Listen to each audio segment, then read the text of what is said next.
Black singing की दुनिया में मेरे ख्याल से रफी साहब से बढ़कर कोई मेल आर्टिस्ट, मेल सिंगर बने ही नहीं। मैं बहुत इज्जत करता हूँ उनकी, और इसलिए करता हूँ कि जो रफी साहब करके दिखा के गए, हम बहुत कोशिश किया, हम कर नहीं पाए। कभी उन तक पहुँचना बहुत मुश्किल हो गया, हमेशा मुश्किल रहा मेरे लिए। और मैं ये दोनों सिंगर को बहुत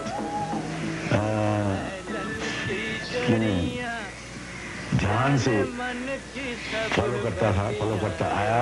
एक तो रफी साहब और दूसरे ये लता जी।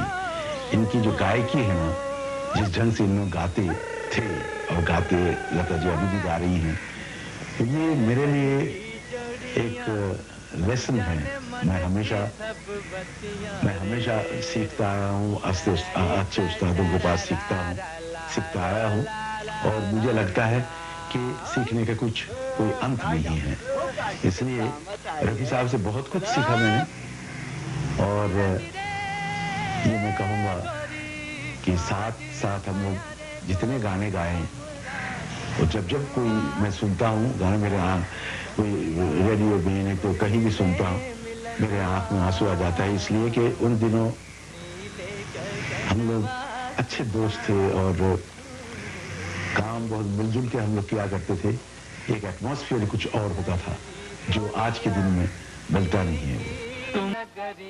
हम लोगों का ना एक उस वक्त आपस में बड़ी अच्छी अंडरस्टैंडिंग होती थी गाते वक्त। सिर्फ मुझे एक आदत थी उस वक्त, खास तौर पे रफी साहब के साथ गाना हो तो मैं क्या करती थी कि पहले से सोच के रखती थी कि यहाँ एक तान कहनी है, पर उनको नहीं बताती थी और पहले गाती भी नहीं। जैसे टेक शुरू होता था मैं खट से गा जाती थी। मेरे पास अल्फाज नहीं है, गीत हैं, गाने हैं, सुरें हैं। वो इतने शरीफ आदमी थे, और मुझे अगर जिंदगी में एक बहुत बड़ा अफसोस है, वो ये कि मैं उनसे उनके आखिरी वक्त पे मिल नहीं सका, देख नहीं सका उन्हें, क्योंकि मैं बम्बई में नहीं था। ये फिर एक बड़ी अजीब सी दास्तान है कि जब रफी साहब गुजरे जिस रोज, मैं बम्बई में नहीं था। तो ये तो नहीं हुआ कि हमेशा उनको बड़ी अच्छी धुन बना के दी गई या हमेशा बहुत अच्छा लिख के दिया गया। जैसे एवरेज जिससे सबको मिलता है तो उनको भी मिला, लेकिन ये उनकी अपनी आवाज का जादू है कि वो लोगों तक पहुंचा और उसे इमॉर्टल बना दिया। कि जो थे वो बस कमाल था मुझे। तो क्योंकि मुझे सिर्फ ये आजकल गाने उसमें से शायरी चली गई, उसमें से अदब चला गया। सिर्फ एक दो चार पिटे घिसे वो अल्फाज इस्तेमाल करते हैं, बलमा, प्रेमा, अलमा, और वही कुछ नहीं। और बल्कि यहाँ तक कि गाना ये भी हो जाता है कि क्या बोलते हैं वो 1 2 3 4 5 6 7 8 9 10, अब कुछ भी कर लीजिए। With all due respect to जिन्होंने लिखा है उनको देकर भी, मगर तो ये हालत है।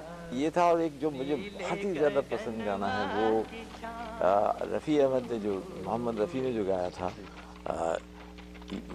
तेरा वादा क्या हुआ तेरा वादा, वो इस कदर मुझे पसंद है।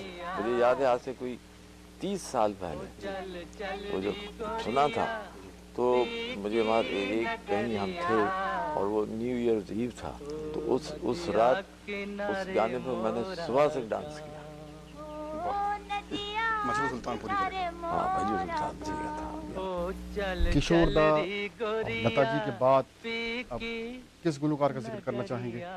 जी, सबसे पहली बात तो कि रफ़ी साहब का नाम ही बहुत बड़ा है, मोहम्मद रफ़ी साहब, और उन्होंने फिल्म इंडस्ट्री को एक नया रास्ता दिया उनकी आवाज़ ने।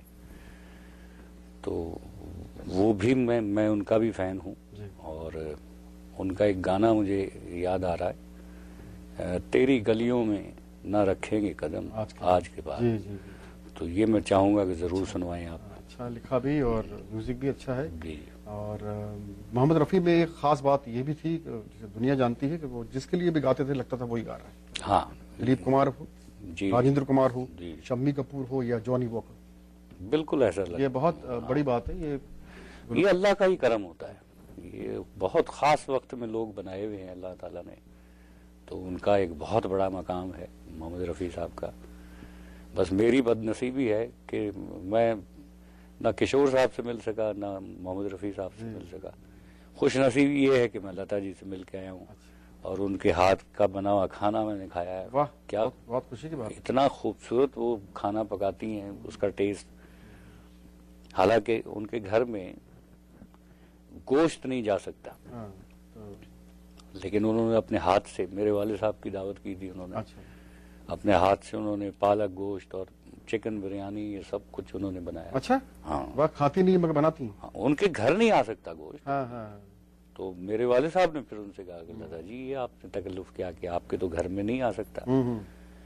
خان صاحب میں ایک بھگوان کے لیے دوسرے بھگوان کو ناراض نہیں کر سکتی. واہ, کہنے کی مجھے بھگوان معاف کر دیں گے. اچھی بات. واہ, ضرور پیش کریں گے ہم. تیری گلیوں میں نہ رکھے ہیں. پلیز دیکھیں دوستو.